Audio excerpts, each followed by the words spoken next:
0, 1. Let's get started.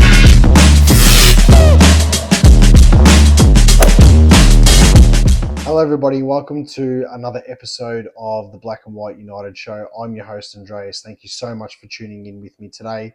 So there's quite a bit to get through. This is going to be, this is a hard video to do, but obviously it needs to be done in light of the news that we've all heard. And I just want to say thank you to everybody who watched my previous video in regards to the passing of Andrew Cracker.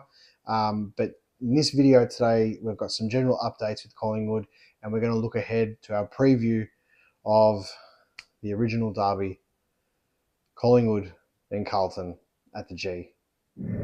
So straight off the bat, let's just get to the new signings. So we've got TJ, Ned Long, and Reef McGuinness all signing contract extensions.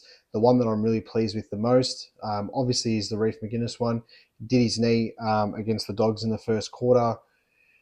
You know, what a shame, considering he was trying to get himself locked into that back line, which he probably would have had, I reckon, for the foreseeable future.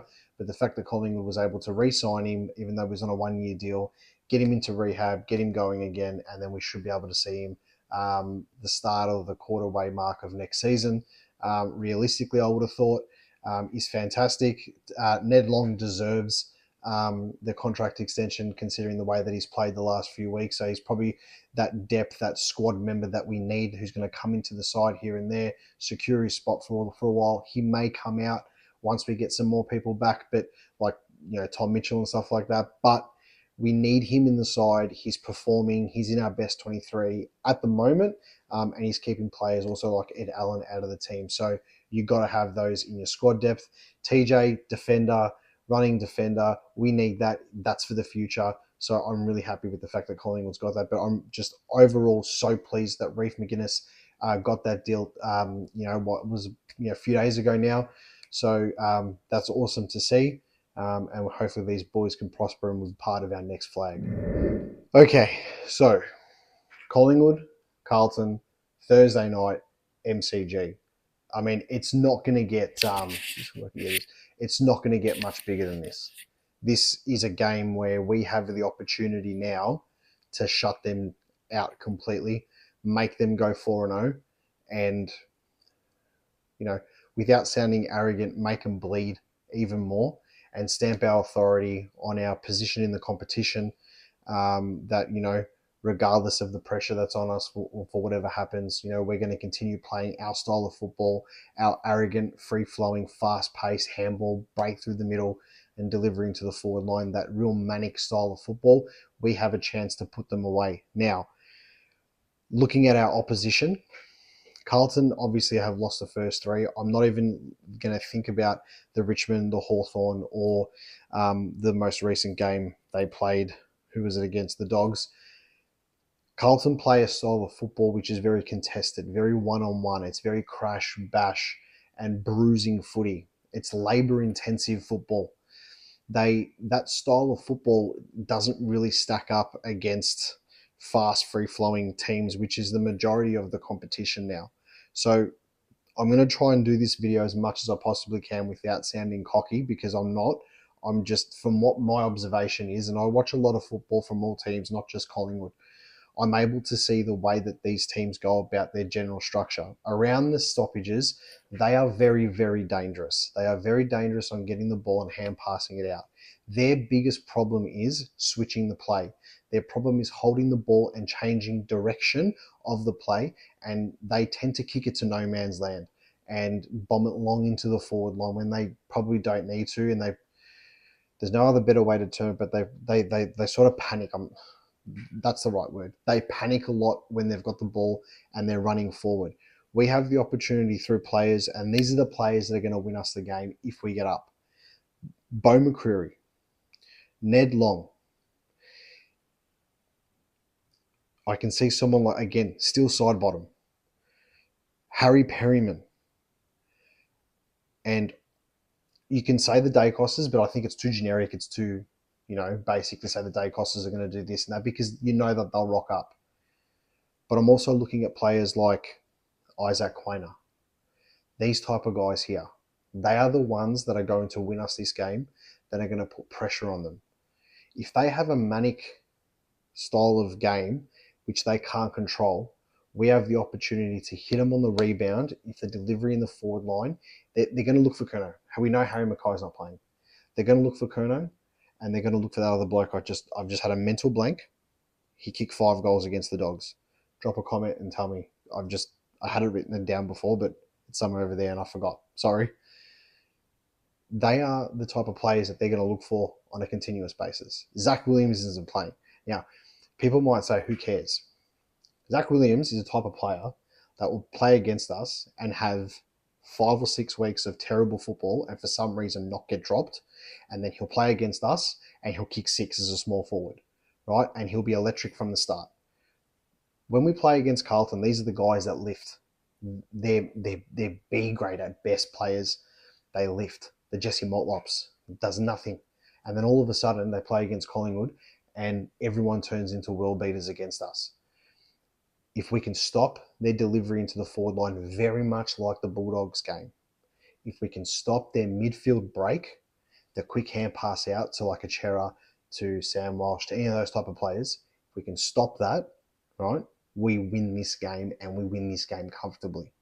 Now, the biggest worry that I have is obviously Charlie Curnow. We need to be able to man up well on him. So Darcy Moore's going to take him. Billy Frampton, I think, will come in. Obviously, the teams aren't selected at the moment, but Billy Frampton will come in. He'll probably go down back. Our forward line, compared to their back line, matchup-wise, there's only one player in their back line that I think is going to give us trouble. And this is only if our kicking into the forward line is rubbish like theirs has been. And that's Wiedering. He is a gun. Let's put the hatred for him aside for a second. If Jacob Wiedering was in this Collingwood team, we would win the flag. No doubt about it. No doubt about it. With the backline that we've got, Dacos, Houston, Quainer, Maynard, you put Jacob Wiedering in ours, it's a different kettle of fish. We need to be able to deliver the ball into the forward line at a low, hard, accurate kick towards the 3 big M's. Myercheck will come in. I think Mason Cox comes out, unfortunately. I didn't think he did that bad against the Dogs, but I think you just got to play a like for like. Frampton comes in, another tall. You can't have Frampton in Myercheck or the triple M's plus Cox and Cameron. It's too tall. Regardless of who we're playing against, it's not practical. Frampton needs to come in, so I do think Cox comes out then, and then McStay chops out in the ruck, and then Frampton will also help out in the ruck down back if needed. We know Frampton's got ruck experience. He chopped out for us perfectly in 2023 and some other times after that there. So he's done his service there and he's proved himself. If you watch a Collingwood video that they put on the website and the Facebook page earlier on or later last week, the boys were sitting down giving each other feedback. And they went to Billy Frampton and they said, Chuka, you're not in the team as much, but you continue to rock up and apply your trade and you just keep going and keep going. He is a perfect clubman. People might not like the way that he defends or whatever it is, but right now he's the exact type of player that we need. And I truly believe that he can complement our backline and let the others do their thing. If we can get the ball, as I said, into the forward line low and hard, right? If it does come to ground, we have a plethora of small attacking mids and forwards that can run rings around their backline. With all that being said, because I know that I'm sounding cocky about this whole thing, with all that being said, we have to understand the fact that they are 0-3, and it is written in the stars that they come out against us and play like the Brisbane Lions in 01, 02, 03, even 04. They come out and they play like Hawthorn did in the mid-2010s. They will do that against us, especially at the start. We've seen their games. They will come at us very, very hard. Now, in light of what's happened over the week, I just think that there is this game has got an extra push. This game has got an extra bit of motivation for us. And I don't think that we're going to walk away this game with a loss. After the Bulldogs game, I was thinking to myself, geez, Carlton if they don't win against the Dogs, this is last week, if they don't win against the Dogs, they're going to come at us pretty hard. But as the time gets closer to the game, I'm getting more confident that we're able to shut them down. This game means a lot. This game means a lot to everybody. This is a game that brings out, it breaks families. It brings out the worst and the best in everybody. And we have the privilege of playing these guys twice this year, I'm pretty sure. We have the privilege of playing these guys twice this year. We've had a good run over them lately, but I think our team is better than the team last year, and they're not as good as what they were last season. So on paper, it's looking good. But we have the opportunity now to enjoy what could be a very, very handy win for us as a football club, our morale, everything moving forward. But we've got to hit them hard from the go, because if we walk into this game cocky, if we walk into this game with a bit of arrogance and we're not backing it up, they will run over us. But if we apply our trade properly and we are focused and we just get there and we do what we need to do, like we did against Port Adelaide, I'm not saying we're going to win by 91 points, but I can see us winning anywhere between 3 and 5 goals. As I said, this game means a lot to us. And there's a few people that have sent videos in, which I'm going to play now. And they're going to say what this game means to them from now, from in the past, about this rivalry. Check it out. Hey, this is Dermot and Michael from the Into the Woods podcast. Beating Carlton means a fair bit to me, mainly because, well, they've got nothing else, do they? So if we beat them twice a year, that's like them losing 2 grand finals a year. What about you, Mick? Well, the domestication of the wolf, the development of penicillin, neither of them are as important as beating Carlton.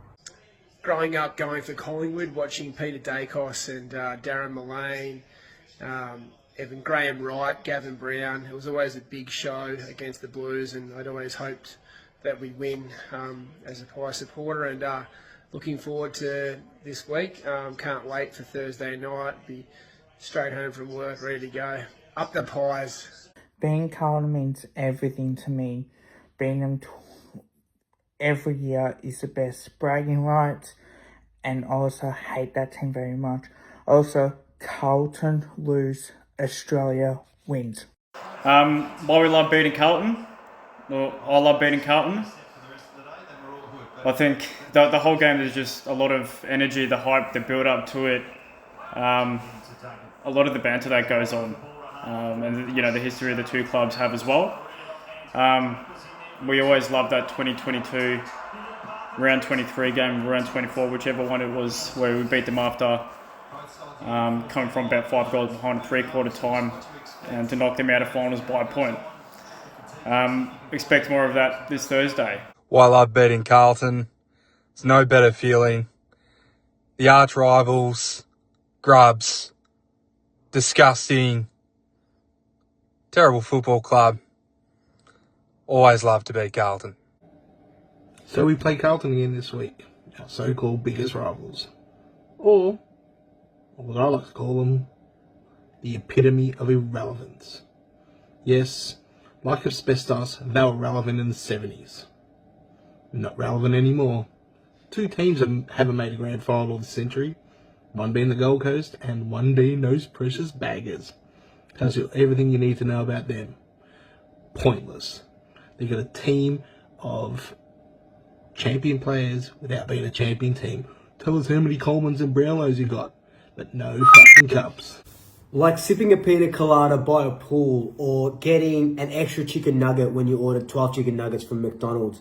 Beating Carlton is one of life's greatest joys and pleasures. It just fills me up with so much bliss. G'day Black and White Army. I find it wholly appropriate that it's you toothless maggots that'll get to enjoy ending my Blues season on Thursday night.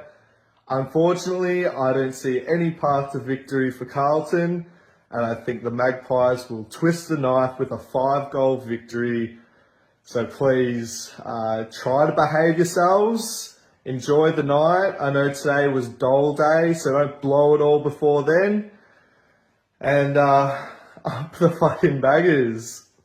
I did throw a Carlton one in there. He had the nerve to message me, so I thought it'd be funny to chuck it in there. But I think it's a bit of reverse psychology, but don't worry about it. I only put it in there for shits and giggles' sake. Thursday night. This is big. We've got a few big games coming up. And, you know, the old saying, take 1 week at a time. We should. But this week, our focus should be on them and burying this team and showing them that we are the more superior club out of at least these two. Guys, the hoodies are available. It's going to be cold. They're comfy as. I've worn it quite a bit. My missus is telling me I've got to put it in the wash, so I need to. But let's go into Thursday confident. Let's go into Thursday happy. Let's go into Thursday knowing what we have to do as a club and as supporters for our home game. I implore you, we need to be loud. We need to make them from the start. And we will be able to stamp our authority in the stands as well as on the field. My tip is Collingwood by 27 points. I can see Dan McStay kicking 5, Bobby Hill kicking 3, and the Dacos boys running amok. Tell me what you think. Call it as you see it. Drop a comment. And as always, go the Pie.